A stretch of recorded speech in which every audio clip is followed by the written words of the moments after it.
just beyond the mouth of British Columbia's Fraser Canyon, at the narrow end of the vast funnel of open farmland that is the lower Fraser Valley. The Fraser River intersects a smaller vale called the Agassiz-Harrison Valley. At the northern end of this enchanting pastoral corridor, flanked on both sides by forest-covered mountains, sits a long, narrow body of water called Harrison Lake. Long before British and Chinese prospectors used it as a highway on their way to the goldfields of the Fraser Canyon, before explorers first paddled its length on behalf of the Hudson's Bay Company, Harrison Lake was shared by two distinct First Nations. The lake's northern shore was the home of the Lillooet Indians, an interior Salish tribe with ties to the indigenous people of British Columbia's interior plateau. The southern half of Harrison Lake, and the Harrison River itself, was the domain of the Chehalis, a Coast Salish people who had more in common with the natives of the West Coast. Despite their differences, both the Lillooet and Chehalis nations told stories about giant wildmen who lived in the mountains beyond Harrison Lake, who occasionally descended from their alpine abodes to raid fish traps and drying racks in native settlements in the lowlands. The Lillooet have several names for these giants, including Lalkek, people of the earth, and Tix. According to ethnologist James Tate in a 1906 treatise, the Lillooet described them as being exceptionally large and strong. They dress in different kinds of bearskins, he wrote, and are so fleet of foot that they can run down deer and catch them with their hands.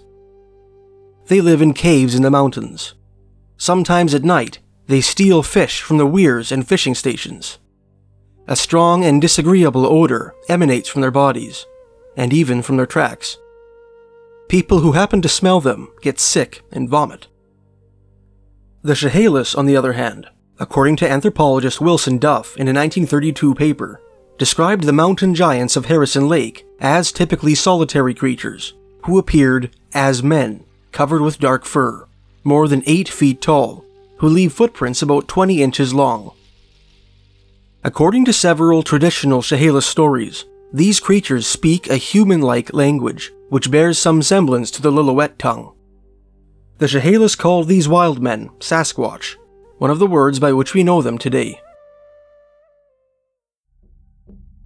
One Sasquatch appearance in the Agassiz-Harrison Valley occurred in mid-October 1941, when Chehalis homesteader Jeannie Chapman watched a huge hairy man emerge from the forest and approach her home on Ruby Creek, southwest of Harrison Lake.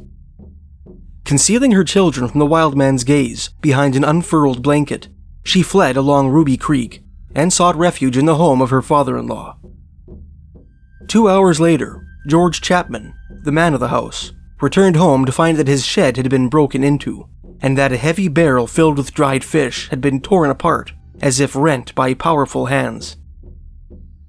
The Sasquatch made several nocturnal visits to the Chapman's home in the days following its first appearance, tramping outside the cabin and emitting mournful howls from the nearby woods. When the terrifying intrusions persisted for over a week, the Chapman family abandoned their cabin and left Ruby Creek. The harrowing tale of George and Jeannie Chapman, though far from Canada's most famous Sasquatch story, has nonetheless appeared in several literary collections of classic Sasquatch sightings. Less well known is another frightening Sasquatch encounter, which took place about 2 weeks later, at the opposite end of Harrison Lake. One chilly evening in late October 1941, residents of the town of Harrison Hot Springs, on the lake's southern shore, were hailed by the occupants of 3 canoes approaching from the north, all of whom were clearly suffering from some terrible shock. The newcomers proved to comprise the family of Jimmy Douglas, a Lillooet clan from the community of Port Douglas, which lies at the northernmost end of Harrison Lake.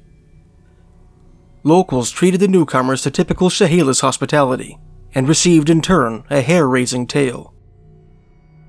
Earlier that day, without any warning, an enormous hairy wild man emerged from the forest and strode directly into Port Douglas. No such creature had been seen in the area for years, and the suddenness of its appearance and the boldness of its actions would have been sufficient to send the entire town into an immediate panic. What struck pure terror into the hearts of the locals, however, was the creature's unbelievable size. This particular specimen stood an appalling 14 feet tall, nearly twice the size of any Sasquatch Jimmy Douglas had ever heard of. As the giant sauntered leisurely through the village, the natives of Port Douglas promptly abandoned their outdoor activities and fled into their houses with their families, locking the doors behind them. Jimmy Douglas made to do the same, but his trembling fingers fumbled with the rusted bolt which secured his front door. To his growing horror, the Sasquatch slowly approached his home, easily pulled the door open, stooped low, and began to work his way through the entrance. Like the Chapmans before them, the Douglas clan relinquished their home to their unwanted guest. Fleeing out the back door, the family members piled into 3 canoes and paddled desperately down the lake. Harrison Lake, of course, is not the only Canadian locale to produce reports of Sasquatch sightings. On the other side of British Columbia, beyond the Cascade Mountains, the Interior Plateau, and the Okanagan, lie the Kootenays. According to the traditions of both the native Kootenay and Okanagan Indians, this secluded appendage of the Rocky Mountains was once haunted by wild giants. A local woodsman named John Bringsley believed he may have seen one of these giants while picking blueberries in the Kootenays in September 1960, in rugged country about 6 miles east of Nelson, at the head of a stream called Lemon Creek. An account of his experience appears in the February 1961 issue of the magazine Fate. "I was just starting to pick berries," he is quoted as having said, "and had only been there about 15 minutes. For no particular reason, I glanced up, and that's when I saw this great beast. It was standing about 50 feet away, on a slight rise in the ground, staring at me. It was 7 to 9 feet tall, with long arms and short, powerful legs, with hair covering its body. The first thing I thought was, what a strange-looking bear. It had very wide shoulders and a flat face with ears flat against the side of its head. It looked more like a hairy ape. It just stood there staring at me. Its arms were bent slightly, and it had hands, not claws. It was about 8 a.m., and I could see it very clearly. The most peculiar thing about it was the strange bluish-gray color of its long hair. It had no neck. Its ape-like head appeared to be fastened directly to its wide shoulders." Bringsley, a veteran hunter and fisherman who had lived in Kootenay country for over 35 years at the time of his encounter, was sure that the creature that stood before him was no bear. After staring at the animal for about 2 minutes, the wild man suddenly began to shuffle towards him. Terrified, Bringsley made a dash for his truck, leapt into the driver's seat, and tore down an old logging road, leaving his blueberries behind. Far northwest of Kootenay country and the Agassiz-Harrison Valley, the Hairy Man, as he is sometimes called, has appeared to residents of the American state of Alaska. One such resident was a middle-aged Aleut named Ted Anguson, who hailed from Bristol Bay, not far from the Aleutian Islands. In 1985, while on a commercial flight from Kalakuk Bay, near Alaska's southwestern end, to the easterly community of Dillingham, Anguson spotted an unusual figure standing in the bush outside the village of Manakotuk. "There was this giant thing in the trees," he told Bill Sherwonet, a nature writer from Anchorage, Alaska. "He looked not quite like a gorilla, but dark and full of hair. I'd say from the trees around him, he's between 7 and 10 feet tall. He was looking at us, watching us fly by. He didn't seem bothered at all, but he was a hairy man, all right." Instead of making his sighting known, Anguson decided to remain quiet. "I didn't want the pilot to go down there and scare the daylights out of him," he said. "I figured it would just make the thing go crazy, so I kept it to myself. But he exists, the hairy man, and he looks exactly like he's called." "Most of Alaska's native groups include some version of hairy man in the woods," wrote Bill Sherwonet in an article in the October 1995 issue of the magazine Alaska. "For some, the hairy man is gentle, for others menacing. But whether dangerous or harmless, human or ape-like, the creature most often seems to be dark-haired, larger than people, reclusive, solitary, nocturnal, and a forest or mountain dweller. It doesn't speak, but may scream, whistle, or imitate animal sounds. According to wildlife biologist Larry Van Daly, I've talked to lots of people in the Nushagak and Torgiak drainages, and the stories they tell have many similarities. One thing that's consistently said about hairy men is that they can run incredibly fast. Another is that they can jump long distances, over large rivers or trees. One hairy man was reportedly sighted near Lake Iliamna, east of Bristol Bay, in October 1957. One night, when the village was asleep, 17-year-old Myrtle Anilon watched her family's cat scamper up a ladder onto the roof. Shortly thereafter, she heard a crash, which sounded as if something fell through the ladder and through her mother's bedroom window. Myrtle and her two brothers investigated the commotion and found several tracks outside. These footprints were purportedly really huge but narrow, with big toes. Later that night, the family's dogs began to bark.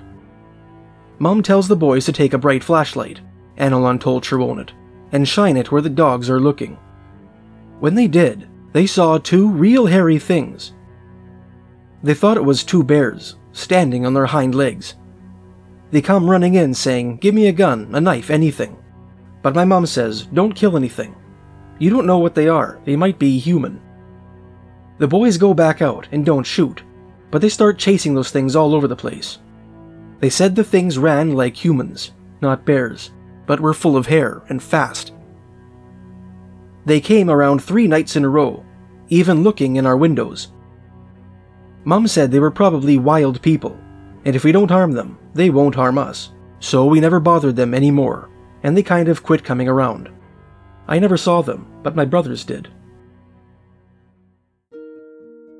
2 decades later, in the mid-1970s, the hairy man appeared once again in the wilderness outside Lake Iliamna. According to bush pilot Trig Olson, the thing was supposed to be as large as a moose standing on its hind legs. A native named Jim Coffey reportedly shot the animal, which ran off into the bush. When he examined the spot at which the creature had been shot, he found the snow stained by a red liquid, resembling transmission fluid. Over the years, several theories have been proposed as to the nature of Alaska's hairy man. Some suggested that they were feral humans who had metamorphosed in the wild, in the same way that domestic pigs bereft of human care grow coarse bristles and sharp tusks in response to nature's demands. Through the years, mused Shirley Nelson, a lifelong resident of Lake Iliamna, we've had people just disappear, with absolutely no trace. The thought is that these people have gone back to the wild, but who knows? Other northerners have suggested that hairy men abduct lone travelers and transform them into creatures like themselves, while others still have proposed that Alaska's wildman constitutes a species of undiscovered primate, straddling the border between man and beast. I have no idea what stories are behind it, concluded Ted Anguson, echoing the thoughts of many northerners, both Indian and white. All I know is that hairy man exists.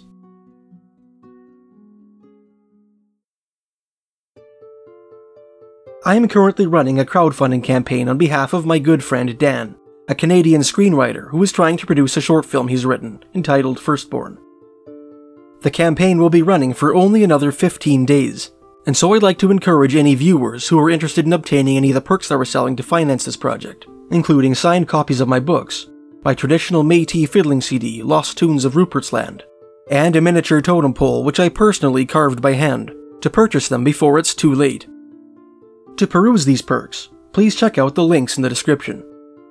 Thank you so much to everybody who has supported our project so far. Your generosity is truly appreciated.